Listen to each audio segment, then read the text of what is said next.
جزم یا سکون جس حرف پر جزم ہو اسے ساکن کہتے ہیں اور اسی کو سکون کہتے ہیں۔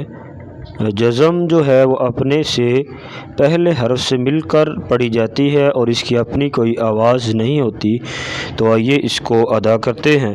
حمزہ زبر با، اب با پہ قلقلہ کریں گے۔ حروف قلقلہ 5 ہیں، قاف، طا، با، جیم، دال۔